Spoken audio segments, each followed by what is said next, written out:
এই যে আপনার হজরতে শাহ সুলতান, আপনারা অনেকের ঘটনাই শুনেছেন তো, ইব্রাহিম আদহাম বলকির ঘটনা শোনেন নাই? আরে পীরের কাছে বায়াত হতে গেছে, অনেক বড় ঘটনা, ঘটনা তো বলছি না, বায়াত হতে গিয়েছে বাদশাহ, বলখের বাদশাহ। কত যে তার জিন্দেগির চেতনা ছিল, কত রকমের উন্নত মানের জীবন তার ছিল, জাঁক জমক ছিল। একদিন শুধুমাত্র নামাজে দাঁড়িয়েছে, ছাদের উপর খটখট আওয়াজ হচ্ছে, মেজাজ খারাপ হয়ে গেল। খটখট আওয়াজ হয় কেন? ছুটে গেলেন ছাদে, গিয়ে দেখে একটা লোক, কিরে ভাই কি হয়েছে, আপনি এরকম খটখট শব্দ করছেন? বলখের বাদশার রাজপ্রাসাদের ছাদে এত বড় স্পর্ধা আপনার, শব্দ করছেন আমার নামাজে ব্যাঘাত সৃষ্টি করছেন। লোকটি বলছে, হে বলখের বাদশাহ, আপনার ছাদের উপর একটা উট খুঁজতেছি। বলখের বাদশাহ কয়, ছাদের উপর উট খোঁজে? ছাদের উপর উট পাওয়া যায়? তুমি না হয় উঠছো, ছাদের উপর উট উঠে? উট তো মরুভূমিতে পাওয়া যায়। হে বলখের বাদশাহ, ছাদের উপর যেমন উট পাওয়া যায় না, আপনার এই বিশাল বলখের বাদশাহী রাজপ্রাসাদের ভিতরে নামাজের চেহারা কালো করলেও আল্লাহ পাওয়া যায় না। যাকে আল্লাহ কবুল করতে চাই গো, একটা না একটা অজুহাত দেখিয়ে মালিক তাকে কবুল করে নেয়। ইমাম রুমির ঘটনা শুনেছেন, শামসুদ তাবরিজ রহমতুল্লাহ আলাইহির কাছে কিভাবে পাগলের মতো গোলাম হয়ে গেল। যাকে আল্লাহ কবুল করতে চান ও পাগল হয়ে যায় ওলির জন্য। দুনিয়াতে সরাসরি আল্লাহর পাগল কেউ হতে পারবে না, আল্লাহর পাগল হবে সরাসরি নবী রাসূল। নবী রাসূলের কাছে মাঝখানে আর কোনো মিডিয়া নাই, ডাইরেক্ট আল্লাহর সাথে রসুলের কথা বলছেন না কেন? মাঝখানে একজনই মিডিয়া, তিনি জিবরাইল আলাইহিস সালাম। জিবরাইল আলাইহিস সালাম ছাড়াও আল্লাহ পাক সরাসরি নবীর সাথে কথা বলেন, স্বপ্নে হতে পারে, ডাইরেক্ট হতে পারে, কালিমুল্লাহ, সুবহানাল্লাহ বলেন। সরাসরি কথা একমাত্র নবী রাসূল আল্লাহর সাথে বলতে পারে, ফয়সালা নিতে পারে, ফাসলা থাকে না। কিন্তু নবী রাসূল সারা পৃথিবীতে যে কেউ আল্লাহকে পেতে চাক, প্রথমে বেলায়েতের ওলির কাছে ফানা হতে হয়। বেলায়েতে ওলির কাছে ফানা না হলে নবী পর্যন্ত লাইনই তো খুলবে না। খুলবে? কত কথা আসে মনে, আপনাদের খেয়াল কষ্ট দেই আমি। বাবাজিরা আমার, বলখের বাদশার কথা বলছিলাম, মনে আছে? বলখের বাদশাকে আল্লাহ পাক কবুল করলেন। আমি শামসুদ তাবরিজ রহমতুল্লাহ কাছে ইমাম রুমি কিভাবে পাগল হয়ে গেলেন পরে আসতেছি। কিন্তু বলখের বাদশাকে বলা হলো, ছাদের উপর উট পাওয়া যায় না, যেমন আপনি আপনার প্রাসাদের নিচে বসে সারাদিন সেজদায় থাকলে আল্লাহ পাওয়া যাবে না। আল্লাহ পাইতে হলে ওলির কাছে যেতে হবে, এ জামানার ওলির কাছে। ওলির কাছে না গেলে আপনার জীবন বৃথা।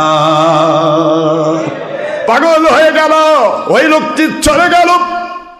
তৎক্ষণাৎ তিনি বুঝতে পারলেন না।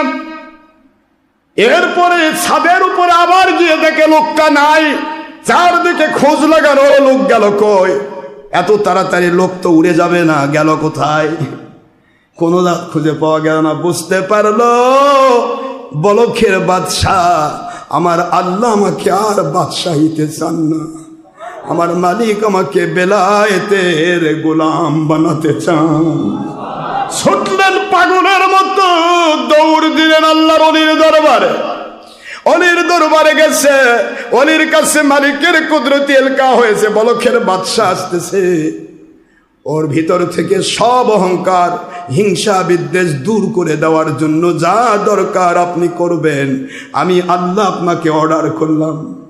ওলির কাছে যাওয়া হলো। অলি বলে, বাবা বলখের বাদশাহ, আপনি আমার কাছে বেলায়েতের সংযোগ নিতে যেছেন, রিসালাতের নবীর সংযোগ নেওয়ার জন্য। রিসালাতের নবীর সংযোগ নিলে আপনার তাওহীদের আল্লাহর সংযোগ হয়ে যাবে। কিন্তু প্রশ্ন হলো, আমার কিছু শর্ত আছে, আমি যা বলবো তা শুনতে হবে, না হলে আপনি বেলায়েতের ওলির কাছে আপনি বায়াত হতে পারবেন না। বায়াত হওয়ার শর্ত হলো, আপনাকে আমার দরবারে প্রথম 40 দিন মানুষেরা, গরিবেরা, ফকিরেরা, এতিমেরা, অনাথেরা, আমার মাদ্রাসার ছাত্ররা, তারা যে পায়খানা করে, এর তো সেফটি ট্যাঙ্ক তখন ছিল না, তখন ছিল মটকার মতো ওই জায়গাতে পায়খানা করা হতো, প্রতিদিন সেটা তুলে নিয়ে মটকার উপরে ভরে মাথাতে বিড়া দিয়া মাথার উপরে মটকা ভরায়া মটকা নিয়ে গিয়ে বাইরে ফেলে দিয়ে আসতে হতো। আপনি যদি পারেন বাবা, আমি আপনাকে বায়াতের শর্ত দিচ্ছি, 40টি দিন ধরে আপনি আমার সুবহানাল্লাহ বলেন। এটা হলো দ্বিতীয় ঘটনা। আগের ঘটনা হলো কাঠ খড়ি সংগ্রহ করা। এই পুরা দরবারে যত রান্না হয় সমস্ত রান্নার কাঠ খড়িগুলি আপনি বাজা বন থেকে সংগ্রহ করবেন, এখানে নিয়ে এসে আপনি দেবেন।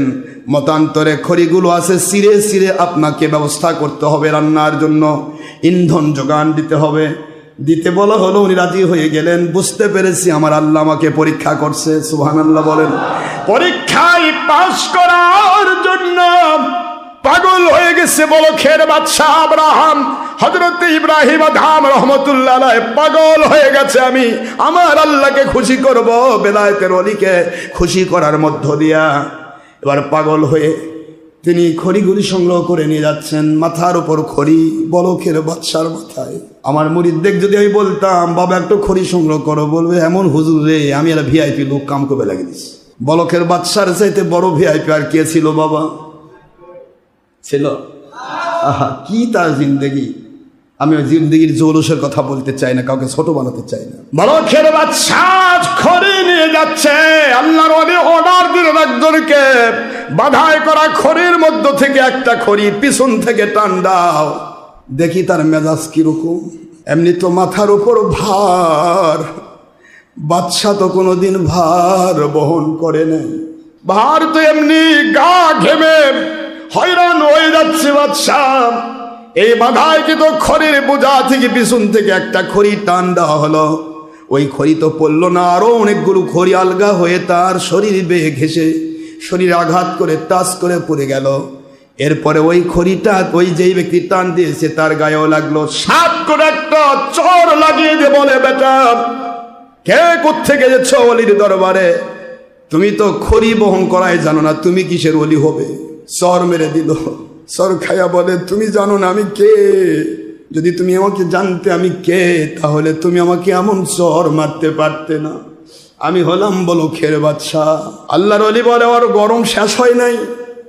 গরম শেষ যখন হয় নাই, খড়ি আর নয়, এবার মল পরিষ্কারের দায়িত্ব দেওয়া হবে। মল পায়খানা গুলি মাথায় করে করে নিয়ে ফেলে দিয়ে আসবে। পারলে বায়াত হোক, না পারলে চলে যাক, আমার দরকার নাই। সুবহানাল্লাহ। পারলে বায়াত হোক, না পারলে প্রয়োজন নাই। আল্লাহর ওলির কোনো ভয় নেই, নবীর কোনো ভয় নেই, তাওহীদের আল্লাহর কোনো ভয় নেই। যারাই যোগ দেবে তারা বেঁচে যাবে, যোগ দেবে না জাহান্নামী হয়ে মরবে। আল্লাহ রসুল এবং বেলায়েতের ওলির কোনো যায় আসে না। তোমার কপাল মাইয়াহদিল্লাহু ফাহুয়াল মুহতাদি ওয়া মান ইউদলিল ফালান তাজিদা লাহু ওয়ালিয়াম মুরশিদা।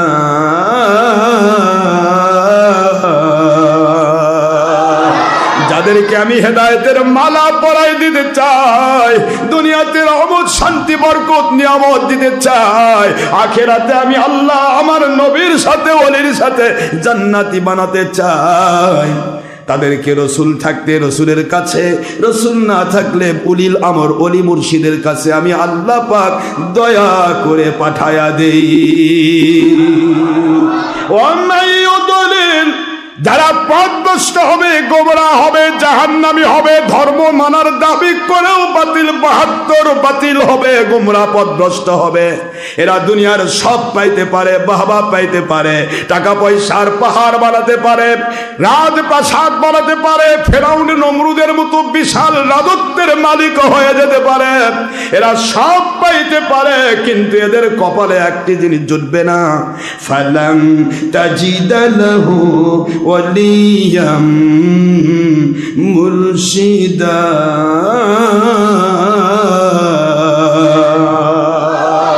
ওদের জন্য কখনো হক্কানি ওলি মুর্শিদ খুঁজে পাওয়া সম্ভব নয়। সুবহানাল্লাহ বলুন। সূরাতুল কাহফের 17 নম্বর আয়াত, 15 পারার শেষে 18 নম্বর সূরা। আল্লাহ পাকের আইন, যাদের হেদায়েত দিয়ে আমি আল্লাহ দুনিয়াতে রহমত বরকত দিতে চাই, কপাল তো তার ভালো রে যে আল্লাহ পাকের হক্কানি ওলি পেয়ে যায়। আর কপাল তো পুরলো তার, আমি আল্লাহ ঘোষণা দিলাম, ও মাই ইউদুল্লিল, পথভ্রষ্ট, গোমরাহ, জাহান্নামী, দুনিয়ার সব আমল করবে, মসজিদে পড়ে থাকতে পারে, মাদ্রাসায় পড়ে থাকতে পারে, কোরআন হাদিস নিয়ে পড়ে থাকতে পারে, কিন্তু ওর কপালে হক্কানি ওলি মুর্শিদ খুঁজে পাওয়া কখনো সম্ভব হবে না, অথবা পাইলেও দীর্ঘদিন টিকবে না, ছলচাতুর করে ধাপ্পাবাজি করে সে কেটে পড়বে।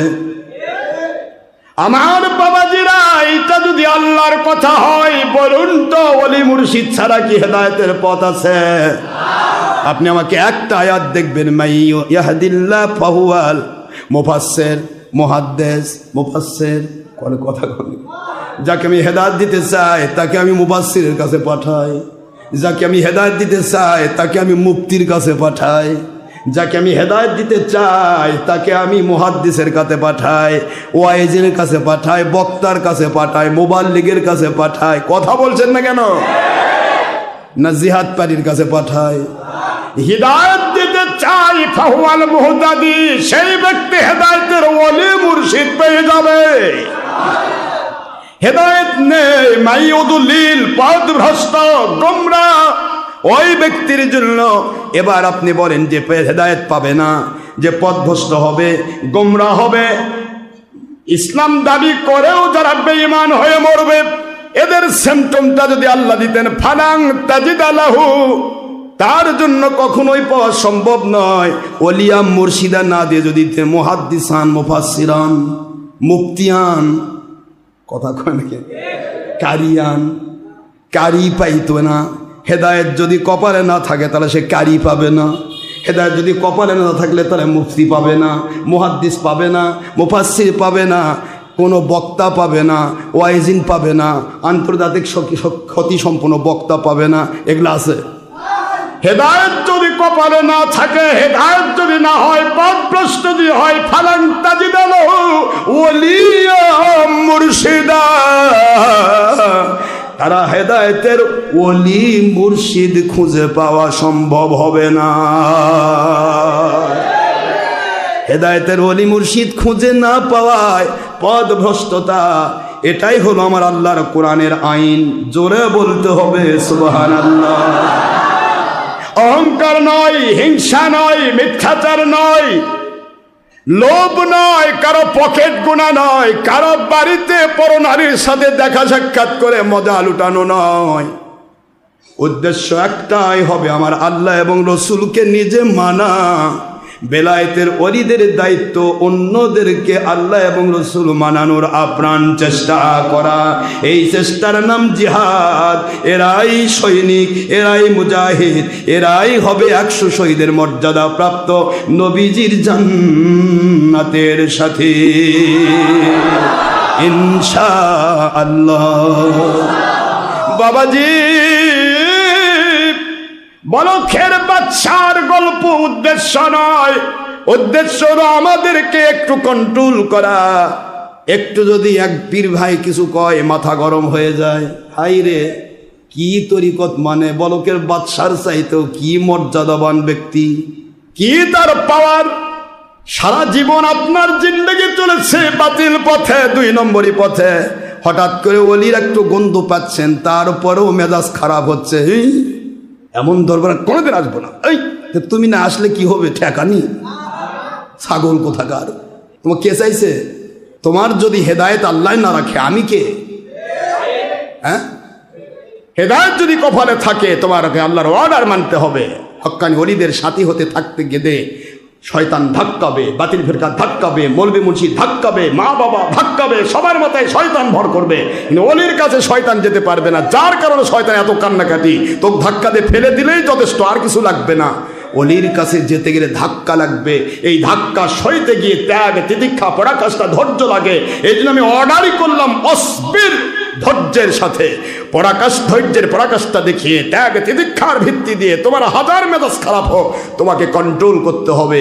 মাআল্লাযীনা ইয়াদউনা রাব্বাহুম বিল গাদাতি ওয়াল আশিয়্যি, যারা হক্কানি ওলিয়া উলিয়া দিন রাত 24 ঘন্টা তার একটাই টার্গেট। হাজার কোটি মানুষ আছে, কে কবুল হবে আর কে হবে না ওটা তার টার্গেট নয়, তার টার্গেট আল্লাহকে খুশি করার জন্য কথা বলা। যার কপালে জুটবে, বসির মধ্যে যেমন ধরা খায় ওই সেও ধরা খাবে।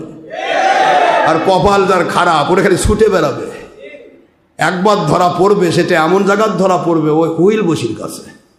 পেঁচে প্রথমে ছেড়ে দিবে, খা বাবা খা, তারপর পেঁচে তুলে বাতিল 72 ফেরকা বানায় পকেট করে জাহান্নামে চলে যাবে। কথা কর না কেন জোরে? ওলিয়া উলিয়ার কাছে যাবেন আপনি, অলিদের জন্য হাজার কোটি, আমাদের জিন্দেগি আমার মালিকের জন্য বরাদ্দ। আপনি যদি মনে করেন আপনার ভালো লাগতেছে আসবেন, না ভালো লাগলে আসবেন না, জুলুম নেই। কারো বাড়ির যা তবলিগ জামাতের মতো খটখট করিনি, এ খটখটি আমি দিব না, খটখটি আল্লাহ দেবে। আপনার বাড়ির দরজায় না, আপনার কলবের ভিতরে না, এটাও বানায় বানায় বলতেছি। আপনার কলবে খটখটি দিবে মালিক। ইন্নাল্লাহা ইযা আহাব্বা ফুলানান, সহিহ হাদিসের ইবারত, হাদিসে কুদসি। ইন্নাল্লাহা, যখন আল্লাহ ইযা আহাব্বা ফুলানান, আল্লাহ পাক যখন কোনো ব্যক্তিকে ভালোবেসে ওলির মর্যাদা দান করেন, ফাদা জিবরাইল আলাইহিস সালাম, জিবরাইল আলাইহিস সালামকে ডেকে আল্লাহ বলে, হে জিবরাইল, ইন্নী উহিব্বু ফুলানান, আমি পৃথিবীর অমুক ব্যক্তিকে কবুল করেছি, ভালোবেসেছি। আপনি সকল রহমতের ফেরেশতার ওস্তাদ, আমার অর্ডার ফিল আপ করার জন্য আমার ভালোবাসার মানুষটিকে ভালোবাসতে শুরু করুন।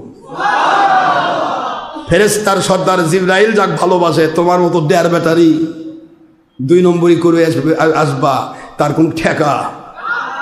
জিবরাইলকে বলা হয়, জিবরাইল ফাজ্জিন ইলাস সামাওয়াতিল উলা, এ আমার জিবরাইল, পুরা আসমানি জগতে ঘোষণা দিয়ে দাও, ঘোষণা দাও কি, ইন্নাল্লাহা ইউহিব্বু ফুলানান ইন্নী উহিব্বুহু, আল্লাহ নিজে অমুক ব্যক্তিকে ভালোবেসেছেন, আমি আল জিবরাইল তোমাদের সরদার, আমিও তাকে ভালোবেসেছি আল্লাহর হুকুম মানার জন্য।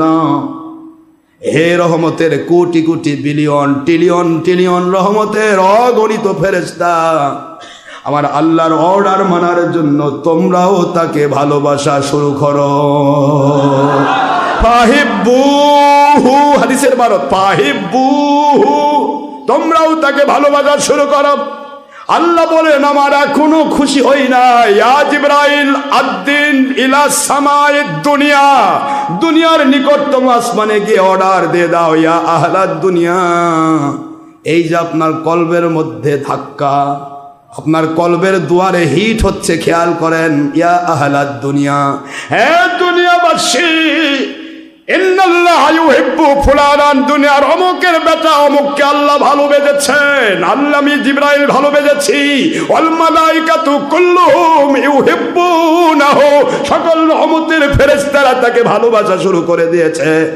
তোমরা যারা আল্লাহর ভালোবাসা পেয়ে ধন্য হতে চাও, সেই পুরুষ মহিলাগুলো ফাহিব্বুহু, আল্লাহ পাকের হুকুম মানার জন্য অমুক অমুক ব্যক্তিগুলোকে ভালোবাসা শুরু করে দাও। এটা পারিবারিক গুতাগুতি নয়, এটা কলবের মধ্যে গুতা। জোরে জোরে বলেন সুবহানাল্লাহ। কলবের ভিতরে গুতা, যার কলবের ভিতরে এলকা পড়ে যায় ওই ব্যক্তি পাগল হয়ে যায় ওলির দরবারে যাওয়ার জন্য।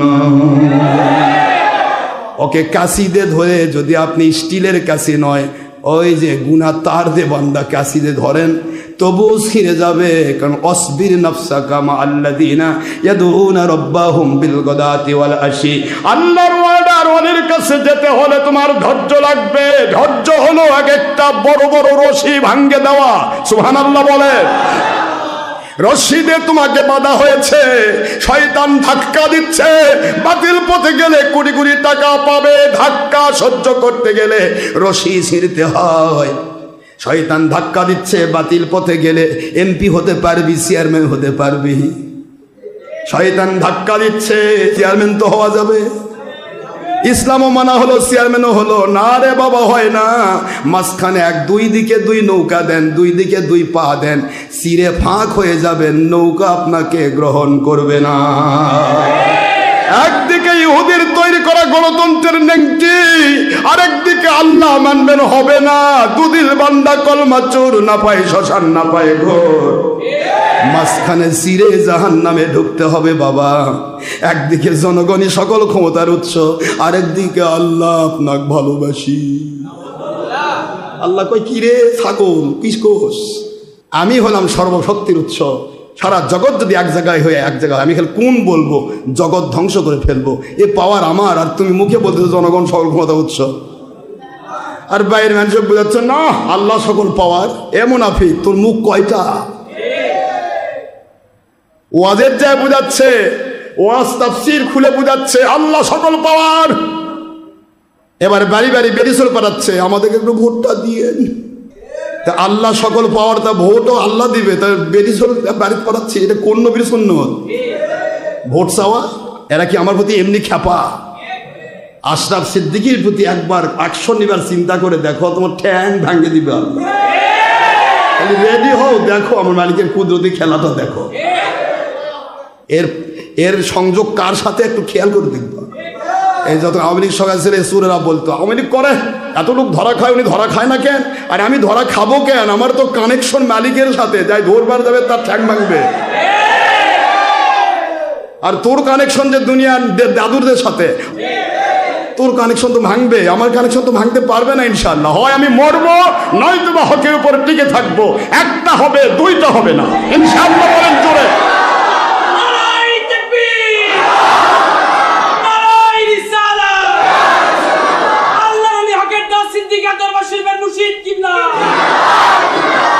আমার বাবাজিরা, বলখের বাদশাহ বলে এই কথা যখনই বলেছে মল ফেলাতে হবে, বলখের বাদশাহ বুঝতে পেরেছে ধৈর্য ছাড়া উপায় নেই।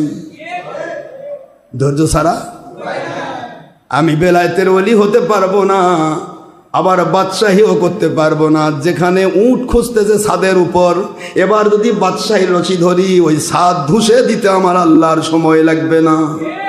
কথা কন না কেন? আমাকে কবুল করা হবে বলে এমন ম্যাজিক দেখানো হলো না রে। আল্লাহর আইন অসবির নাফসাকা, ধৈর্যের পরাকাষ্ঠা দেখিয়ে সকল শয়তানি ষড়যন্ত্রের কাছি সেরার মতো ক্ষমতা নিয়ে ওলির দরবারে যাতায়াত করতে হয়। এমনি হয় না বাবা, ধৈর্য না থাকলে সে টিকবে না, যে কোনো দিন একদিন ধাক্কা খাবেই। শয়তান খালি চারদিকে খুঁজবে, কোনটায় দুর্বলতা তোমার মধ্যে আছে। টাকার লোভ, টাকা নেন, আমাদের দিকে আসে। কি বেরিসলের লোক এখানে আসে তো বেরিসলও দেখা পারেন না। এমন পীরের দরবারে যাবেন, মুসাফা বলতে হবে, বেরিসলের সাথে মোয়ানাকা হবে, কোলাকুলি হবে, চল যাই এখানে, শয়তান টানিয়ে যাবে। কথা বলছেন না কেন? হাই হাই, এমন এক দরবারে আসছি ছবি ভিডিও করা যায় না। তুমি লুকে লুকে ছবি করো, সেটাও তো ঘুষ। আরে তুমি ছবি ভিডিও করো, ওটা গুনাহ, তওবা করবে, মালিক মাফ করবে। কিন্তু যারা করতেছে ছবিটিকে জায়েজ, এদের ইমানই তো নাই, বেঈমান হয়ে গেছে। ইমানই তো শয়তান তো ধাক্কাবে হাজার দেখতে। আপনি কোন দিকে দুর্বল? আপনি স্ট্যাটাসলে দুর্বল? আরে আমার কত ওজন, আমার কত ওজন, এখানে আসলে এই হবুল্লাহ সবুল্লাহের সাথে থাকা লাগে, তাকে কথা শোনা লাগে। এটা হলো শয়তান কয় তুমি কত মর্যাদাবান, তুমি এখানে আসছো কেন? ঘাস কাটবা, যাও মর্যাদাবান হুজুরের কাছে চলে যাও। এত বড় বড় পেটালা হুজুর আছে, খালি ঠ্যাং টিকবার দেখবা কি না কি পাবা। নিয়ে চলে গেল ওই ঢাকাতে বড় বড় পীর সাহেব আছে, কত পেটালা হুজুর। এখানে হুজুর, এখানে চুলকায়। কথা বলে দেখেন, আছে না এরকম? ধরে নিয়ে চলে গেল। যা দেখেন মহিলা পুরুষ বেপরদা, গান বাজনা, ছবি মূর্তি ভিডিও একাকার। কি খুশি শয়তান, ওই খুশি আমি, তুও খুশি থাক, পীরই ধর। আর না হয়তো তো পীর ধরতেই হয়, ধর যাতে করে এমপি মন্ত্রী হতে পারিস। খালি প্রতি বছর জামানত বাজেয়াপ্ত করবি, তাহলেই হবে। কথা করে দেখেন, বলখের বাদশার কথাটা বলবো, সময় নেই, 3:45 বাজে। আইন করেছে 1:30টায় নামাজ পড়ান লাগবে। কি কথা বলে, 1:30টায় নামাজ পড়ান লাগবে, 1:30 মিনিট নামাজ পড়ান লাগবে। এটা বলার অধিকার আছে? এ কে দিল এটা অধিকার? এ টুপিয়া লাগে এত সাহস? কোন সময় যে বলবে নামাজ 1 ওয়াক্ত আর লাগবে না? তোমাদের তো সাহস কম না? তোমরা তো বলতে পারতে একটা মসজিদে কোনো হারাম কাজ হবে না, তাহলে আমি তোমাদের মুবারকবাদ জানাতাম। হ্যাঁ, এতদিন আওয়ামী লীগের গোলামি করছো, এখন তোমরা আল্লাহওয়ালা হয়ে গেছে। না, এখন আবার টুপি আলাগের গোলাম, তাও বাতিল এজিদ বাহিনীর গোলাম। এটা কি চলছে বাংলাদেশে? কেন ওরা তৈরি করেছেন? উদ্দেশ্য একটাই হবে, সারা বাংলাদেশে কোথায় ইসলাম বিরোধী কাজ হচ্ছে সেটা কন্ট্রোল করা। আপনি নবীজি আইনের উপর হাত দিতে চান, আমার নবী সাল্লাল্লাহু আলাইহি ওয়াসাল্লাম বলতেছেন তোমরা সেই সময় জোহর জুমার নামাজ আদায় করো যখন সূর্যের তেজ কমে যায়, আর আপনি আইন করতেছেন 1:30টায় নামাজ পড়াতে হবে। আপনার র্যাঙ্ক তো নবীর চেয়েও বড়। ওরে বাবা আবু জাহেল, এত বড় স্পর্ধা দিল কি আপনার? এত স্পর্ধা আপনার? হুজুরের অর্ডার মানবো না আপনার অর্ডার মানবো? যদি বলেন যে নবীর অর্ডার মানা যাবে না, আমি আবু জাহেল ফেরাউন, তাহলে আপনার ঠ্যাং ভাঙার জন্য আমরা রেডি হয়ে আছি ইনশাল্লাহ। কেমন ফেরাউন আপনার দেখতেছি আমরা। 1:30টায় নামাজ পড়াতে হবে, কথাটা বলতে গেলে লজ্জাটাও লাগলো না? একটু লজ্জাও লাগলো না যে আমার নবীর আইন কোথায়? পৃথিবীর কোন দেশের ঘড়ি ফলো করে হুজুর 1:30টায় নামাজ পড়াইছে? পারবেন বলতে? পারবে? আর বাপও পারবে না, কেতাব খুললেই পারবে না। কিতাবই 2টা রয়েছে, এই 2 কিতাবেই লেখা আছে নামাজের রক্ত শুরু হবে জাওয়ালে, শেষ হবে আসরে, মাঝখানে সময় নবীজির দেওয়ার টাইম। যখন ইচ্ছা নবীজির টাইম ফলো করবে, কেউ বাধা দিতে পারবে না। সুবহানাল্লাহ বলবেন না জোরে? এটা আল্লাহর আইন। এরা বলে আইন চালু করবে, এরা আইন চালু করবে, ইসলাম সামনে রাখবে আর ভিতরে এজিদের আইন চালু করবে। এ তো প্রমাণ। এটা মর্নিং সজদা ডে, সকাল দেখলেই বোঝা যায় দিনটা কেমন যাবে। এটা তো বোঝাই যাচ্ছে কি আইন এরা করবে। কোরআনের আইন নয়, এটা এজিদের আইন।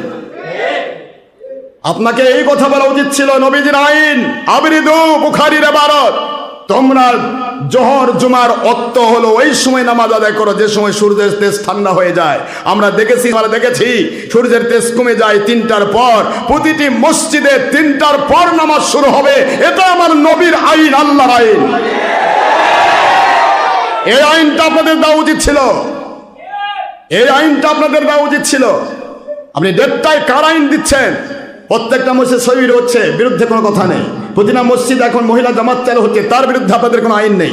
প্রতিটা মসজিদে নবীর বিরুদ্ধে ফতোয়া দেওয়া হচ্ছে মুন্সিরা, কোরআন সামনে নিয়ে নবীকে আমাদের মতো বড় ভাইয়ের মতো মাটির মানুষ, মিলাদ চলবে না, কিয়াম চলবে না ইত্যাদি কথা বলতেছে। একটা বিষয় আপনাদের কোনো ফতোয়া নেই। আপনাদের বলা উচিত ছিল প্রতি মসজিদে মিলাদ হবে, প্রতি মসজিদে ঈদে মিলাদুন নবী হবে, প্রতি মসজিদে শবে বরাত পালন হবে, প্রতি মসজিদে আমার নবীকে আমাদের মতো বললে তাকে অ্যারেস্ট করা হবে, প্রতি মসজিদে নবী পাক সাল্লাল্লাহু আলাইহি ওয়াসাল্লামকে মাটির মানুষ বলে তাকে অ্যারেস্ট করা হবে।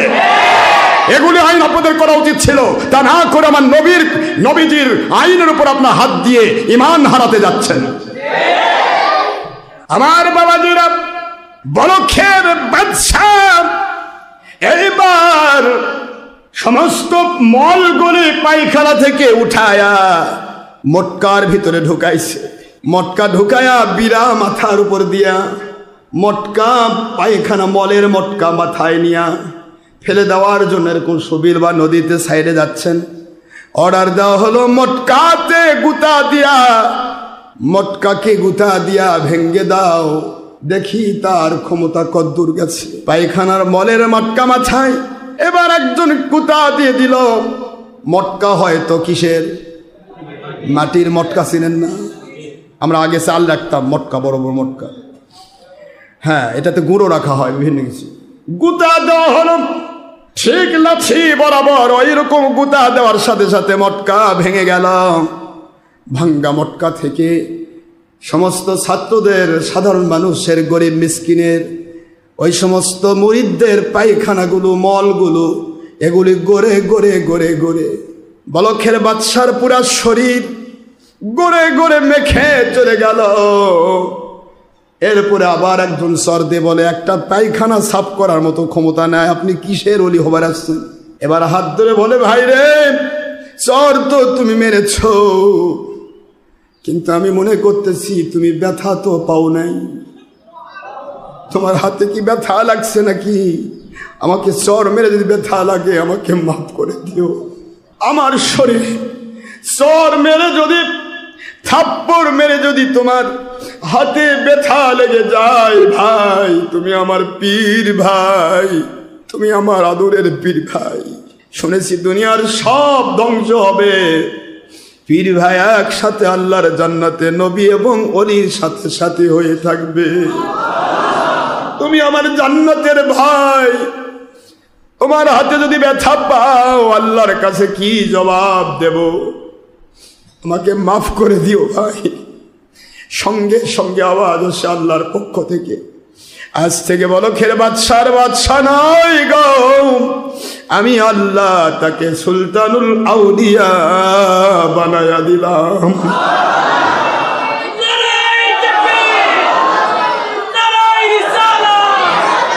এর নাম হলো শাহ সুলতান, সুলতানদের বাদশাহ। সুবহানাল্লাহ। এইবার তাকে ধৈর্যের পরাকাষ্ঠা এটা পরীক্ষা নেওয়া হলো। ওয়াসবির নাফসাকা মাআল্লাযিনা, এই আয়াতের অর্ডারের পরীক্ষা হয়ে গেল। ডাকা হলো, আপনি তো বেলায়েতের ওলি হয়ে গেছেন, আর আমার দরবারে থাকার দরকার নাই। আপনি বেলায়েতের ওলি, আপনার ভিতরের সব কিছু চুরমার হয়ে গেছে শয়তানের ধাক্কা, আপনি ওলি হয়ে গেছেন, যান আপনি এখন ওলি বাড়িতে চলে যান।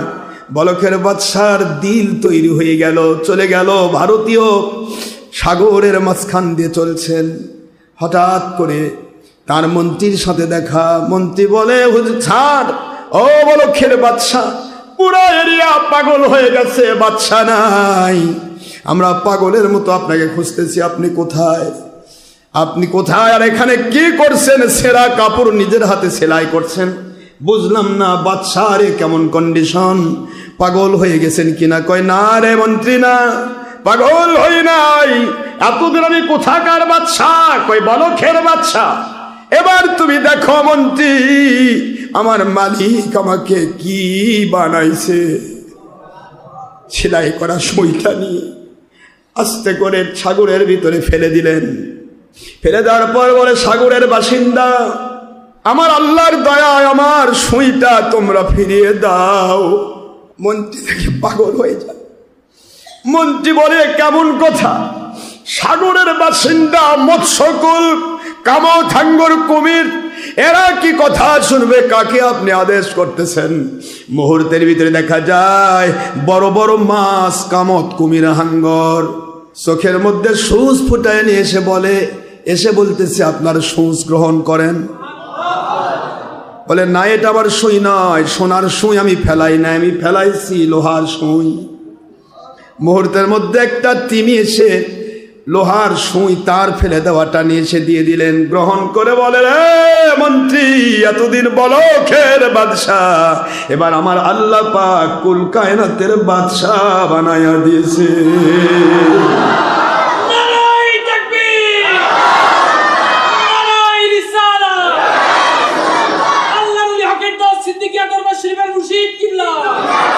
واصبر نفسك مع الذين يدعون ربهم بالغداة والعشي يريدون وجهه ولا تعد عيناك عنهم تريد زينة الحياة الدنيا ولا تطع من أغفلنا قلبه عن ذكرنا واتبع هواه وكان أمره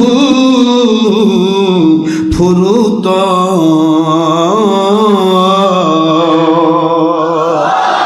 কুরআন শরীফের সূরাতুল কাহফের 28 নম্বর আয়াত, 18 নম্বর সূরা, 15 নম্বর পারা। আল্লাহ বললেন, ওলি যদি হয়ে ফিরতে চাও, ওলির দরবার থেকে নিজেকে বিলীন করো। তোমার অন্তরকে শয়তানি বাধা বিপত্তি শিকল থেকে খুলে নিয়ে ওলির তাকওয়ার সাথে বেঁধে ফেলো।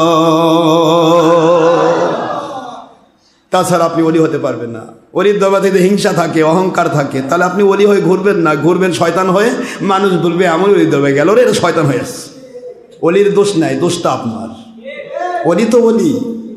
একই ফুলে বসে মধু নিয়ে মৌমাছি হাজার রোগের ঔষধ মধু দান করে। ওই একই ফুল থেকে মধু নিয়ে ভীমরুল তার সার্কিলের মধ্যে বিষ তৈরি করে মানুষকে ফুটিয়ে দিয়ে কষ্ট দেয়। এটা কি ফুলের দোষ? কথা নাকি ফুলের দোষ? ওলির কাছে গিয়ে কেউ ওলি হয়ে আসবে, ওলির কাছে গিয়ে শয়তানির কারণে কেউ মুনাফিক হয়ে ফেলবে, এটা তার কপালের দোষ, তার প্রচেষ্টার দোষ। এটা ওলির দোষ নয়। ওলিদের কাজই হলো মানুষকে আল্লাহওয়ালা তৈরি করার চেষ্টা করা।